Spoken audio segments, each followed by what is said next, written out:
Hello everyone. तो हाँ जी, यहाँ पे मैं कर रही थी डेकोरेशन, बट उससे पहले हम गए थे मेला ग्राउंड जहाँ पे बुद्धिस्ट लोगों की पूजा थी। तो हमने सोचा कि चलो थोड़ा सा आशीर्वाद ले लेते हैं। देन आफ्टर दैट मैं आई घर पे, और घर पे आने के बाद फिर से मैं डेकोरेशन ही करने लग गई थी, बिकॉज किसी का बर्थडे था। ये मैं बताऊंगी अभी बीच में कि किसका बर्थडे था। बाकी भाभी का मुंह देख लो कैसे बना रहे थे, सारे लोगों का हाय देखो, इसका हाय देखो, क्योंकि बहुत ज्यादा शैतान है सच में। और आफ्टर दैट हम लग गए थे फिर से करने के लिए डेकोरेशन। आधे लोगों की ड्यूटी किचन में थी, तो ये लोग वहाँ पे खड़े होकर बात कर रहे थे। हमारा डेकोरेशन कुछ इस तरीके से हुआ था। तो ये श्रीकेश का बर्थडे था और हमने इन्हें सरप्राइज किया, ठीक है। और आप सब बताना कि मेरा डेकोरेशन कैसा था। तो फिर रिकेश को अंदर लाने के बाद इनकी फैमिली भी अंदर आई, और हम सारे लोगों ने मिलकर सोचा कि चलो भाई इनका बर्थडे कुछ अलग तरीके से मनाते हैं। सो दैट्स वाई हमने लाइट्स ऑफ कर दी थी। तो उसके बाद सब लोगों ने इन्हें खदा, सब लोगों ने तो नहीं, हेमा ने खदा लगाया, और सब लोगों ने टीका वीका लगाने के बाद इनका बर्थडे सेलिब्रेट किया।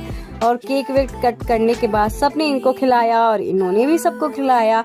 तो बहुत सारा मजा आया था। वैसे हमने बोला था कि हमको इनका बर्थडे सेलिब्रेट करेंगे, बट ये कह रहे थे कि नहीं यार मुझे अब बर्थडे इतना नहीं पसंद और मत ही करो, कह रहे थे। बट हमने सोचा कि नहीं भाई इस लड़की को भाई सरप्राइज तो करना पड़ेगा। सो दैट्स व्हाई हमने सरप्राइज किया। सारे लोग बैठे थे, सबको केक वेक खिला के गिफ्ट वगैरह दिया, और देखो कुछ मजाक मस्ती भी हुई, और सच में बहुत ही ज्यादा मजा आ रहा था इस टाइम पे।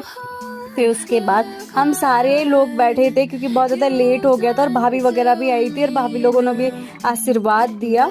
और आशीर्वाद देने के बाद मैंने भी ये चावल छिड़क के बोला कि चलो भाई तुम्हारा आशीर्वाद ये है, ठीक है। फिर जानवी जीविका सारे लोगों ने केक वगैरह खिलाई। यहाँ पे हम सारे बैठे हुए थे केक वेक कटने के बाद, और खाना वाना हमने खाया, और खीर बहुत अच्छी बनी थी। और इन्हें अपना गिफ्ट देखा तो ये कह रहे थे कि बहुत अच्छी अच्छी टी शर्ट्स है, मतलब कि चॉइस से मिली थी। फिर खाना खाने के बाद सबको हम पहुँचाने गए क्योंकि बहुत ज़्यादा लेट हो गया था, लगभग 12 बज गए थे। फिर आफ्टर दैट हम गए श्रद्धा को पहुंचाने के लिए ऊपर गए, और हम गाड़ी में गए थे क्योंकि यहाँ का रास्ता बहुत ज़्यादा लंबा है। सो दैट्स वाई फिर बर्थडे खत्म होने के बाद आए अगला दिन, जिस दिन जाना था हमारी दीदी को मालदीव्स के लिए, मतलब कि वो रिटर्न हो रही थी। तो हमने इनको खदा वगैरह लगाया, और खदा वगैरह लगाने के बाद हमने इनको मिठाइयाँ दी और बहुत सारी ब्लेसिंग्स भी दी कि अच्छे से जाए, और अच्छे से जाने के बाद जल्दी से जल्दी आए। और यहाँ पर मैं टीका और खदा लगा रही थी, ये क्योंकि जाते वक्त यहाँ पे ऐसे खदा वाला करते हैं, तो हमने भी किया। और यहाँ पे मिठाई खिलाई क्योंकि दीदी बहुत अच्छे काम के लिए जा रही थी। ऑब्वियसली बात है, यहाँ पे इमोशनल मोमेंट्स पे आ गए थे।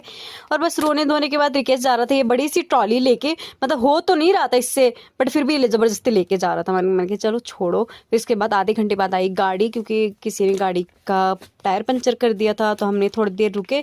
और उसके बाद फिर दीदी का जाने का फाइनली टाइम आ गया, और दीदी को अलविदा कहा। So we wish you